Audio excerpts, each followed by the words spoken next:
Okay, so let's solve this past board exam problem. See board, November 2003 and 2004. So twice daw siyang lumabas na. Similar na kaya? We'll see. Yun nga kaya yung exact na lumabas nun? 1 year old pa lang ako nun. Anyway, so the lower ends of the three bars shown are at the same level.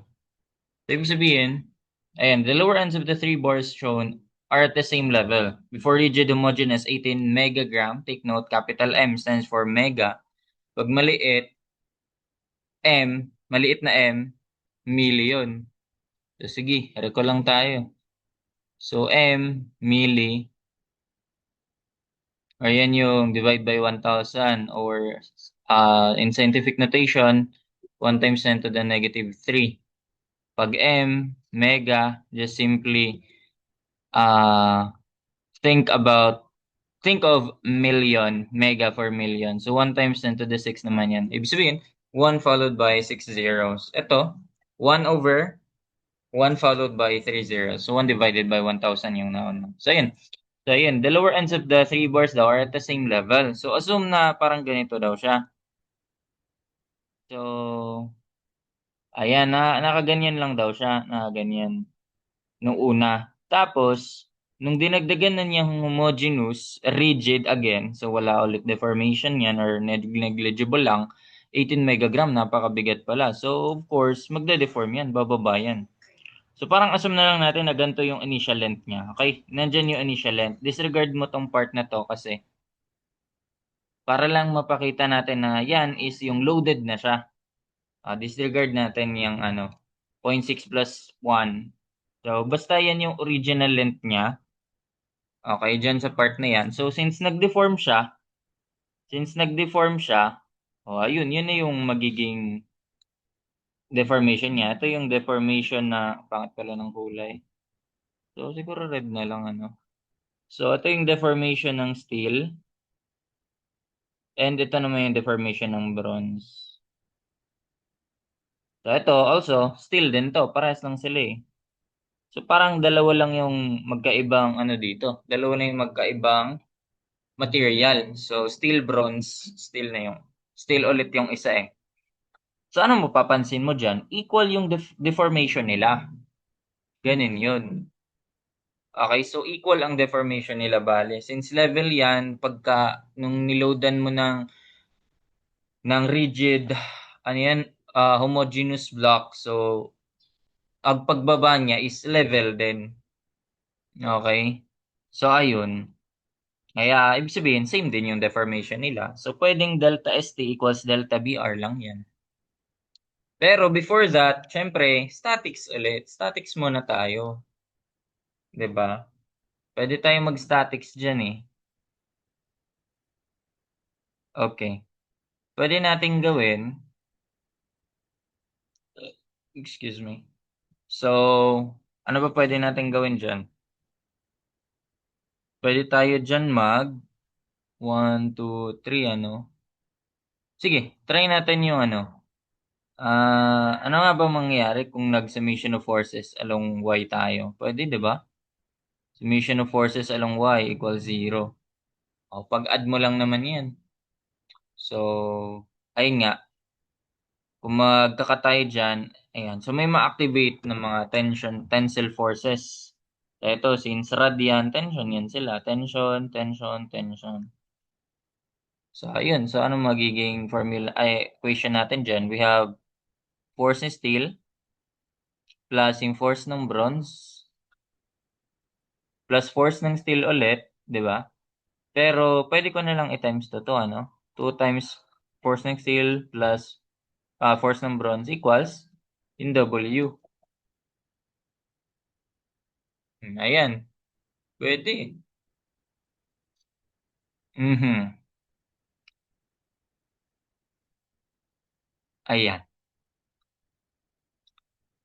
Ha? Tapos, pwede ulit na, tama na, di ba? Okay.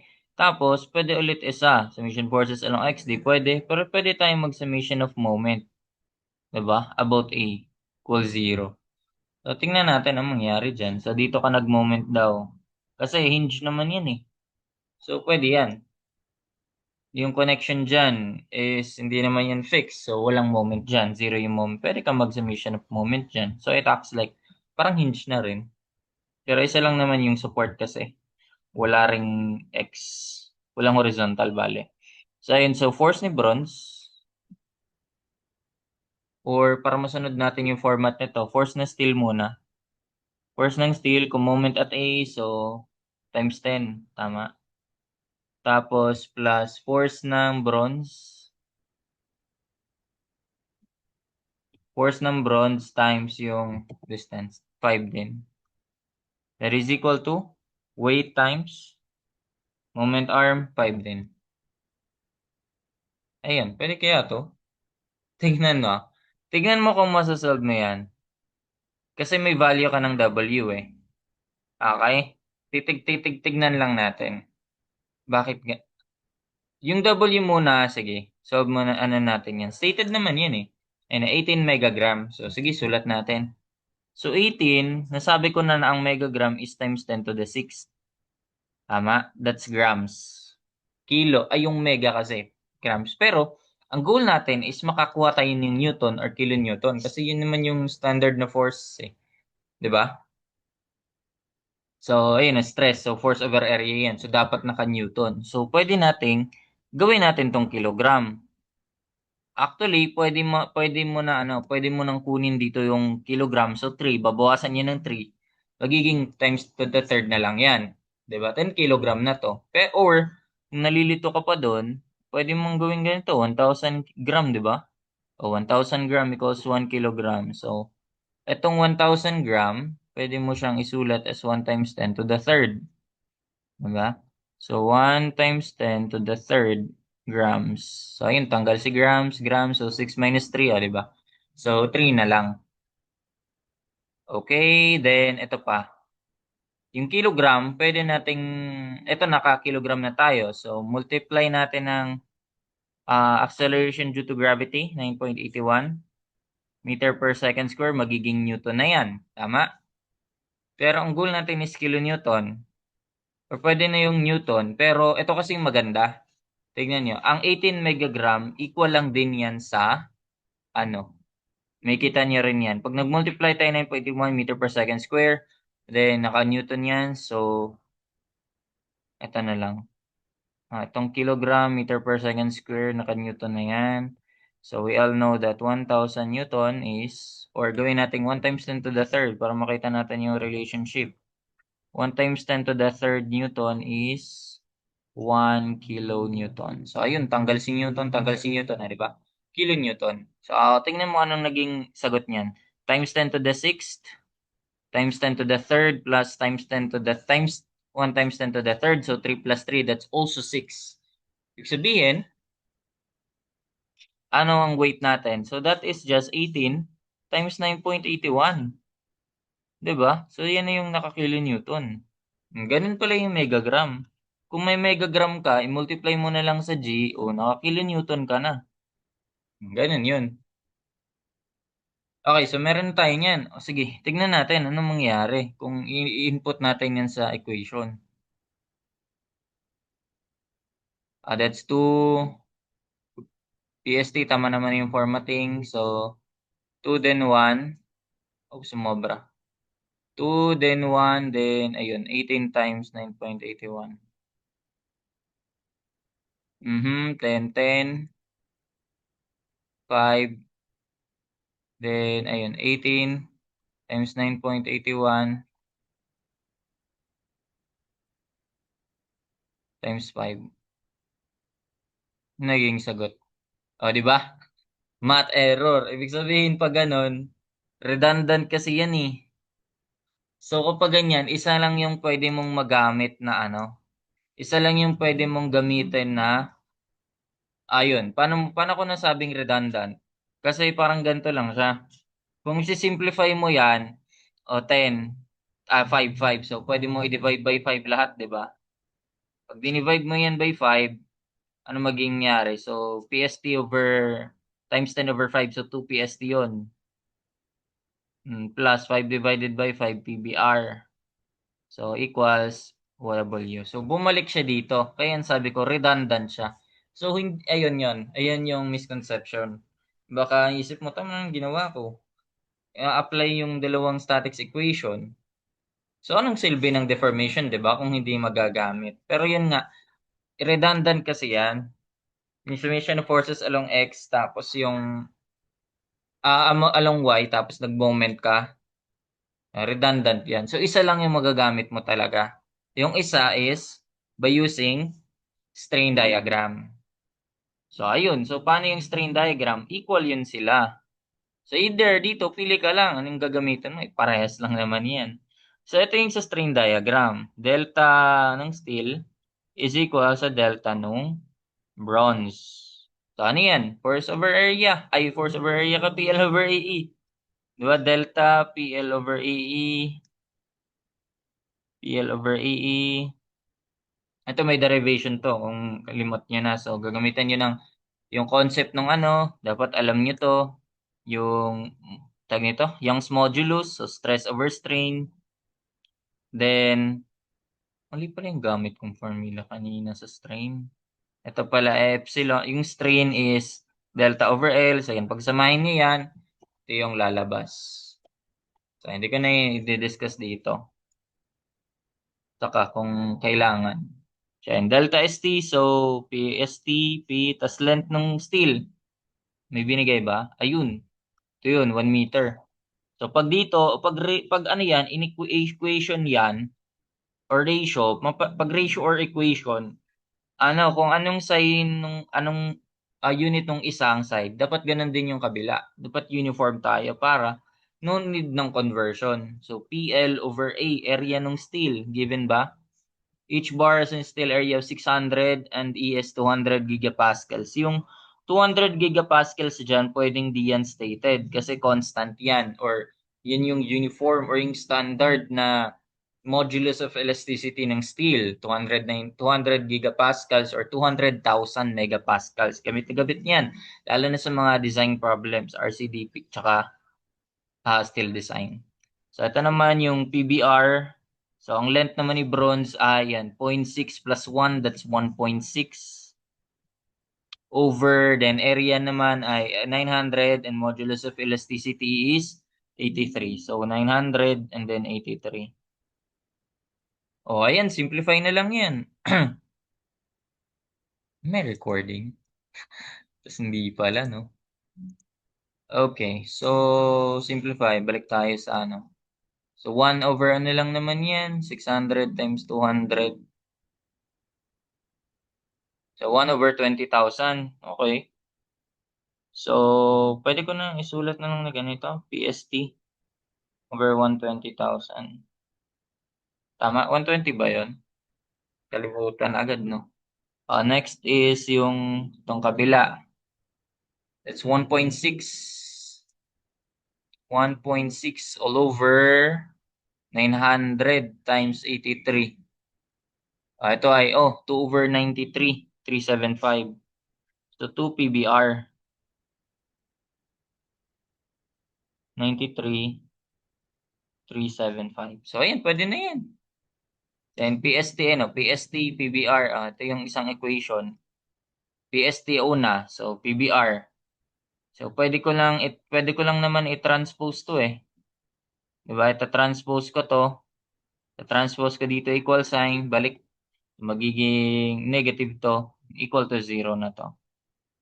Ayun, pwede na yan. Substitute natin. Pwede na yan, ganyan. Mode 5, 1. First equation, 2 PST. Tapos 1 PBR. Then W. Yan yung 18 times 9.81. Okay, tama. Then PST, 1 over 120,000. Yung 1,000, pwede ko nang to the E3 kasi yung X dyan. What times 10 raised to something na yan. And then negative 2 over 93375. 293,375 equal to 0. So, boom. Ayan na yung mga ano natin. So we have force ni steel and force ni bronze. Okay, so ang force ni steel ay yan. Kopyahin na ba natin yan? So that's 73. Ayan, nakakilonewton yan. Since itong W natin, di ba ay? Ito, nakakilonewton. So kilonewton din yan. Opya, punta doon. 73,911,8,378 kilonewtons. O, PBR, tama, 28. Tama ba?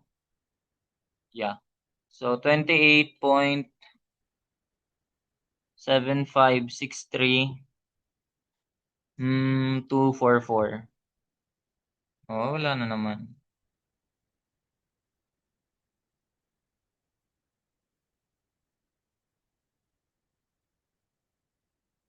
244? 244 kilonewtons. So, ayun. O, para makuha yung ano dyan, para makuha yung stresses dyan, undergo lang yan ng sigma is equal to force over area. So, sigma ng steel, sigma ng bronze. So, ano, mag-calc tayo na approach. So, kung ganon, pwede ko nang ano to, dito ko na lang ilagay yung force. Tapos times 1,000 na tayo para yung kilonewton, naka-newton na siya. Inverted na. Then yung area. Okay, so for steel, we have 73 point, ay bronze pala una. Sige, unahin natin yung bronze. So 28 point, 756,3244. Then yung area ng bronze ay 900 square meters. Square millimeters. Ayun, 31.95. Ayan, 31.95 megapascals. Then for bronze, no, that's the bronze. That's for bronze. And for steel, aha. So, ano yun, 73.9118. Kulang. 9118,378. Then yung area ng steel ay 600 mm squared. So, ayun, 123. 123 point 186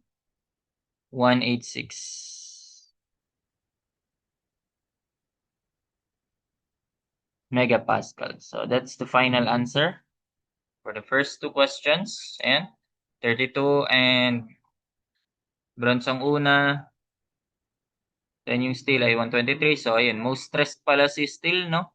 Kahit ano siya, kahit dalawa sila, no? Bawat isa yan. Bawat isa na yung 123. Hindi yan yung dalawa na pinag-add. Kasi, papansin mo, maliit yung area niya eh. Unlike sa bronze na ang laki ng area. So, ganun. Di mo siya talaga mata-mata. Pwede kung ano, makikita mo na consistent na ito yung maliit sa kanya, mga values niya. So, pwede. Pero kung paiba-iba, ayun, so ito mas maiksi, ito mas mahaba, ito mas maliit na area.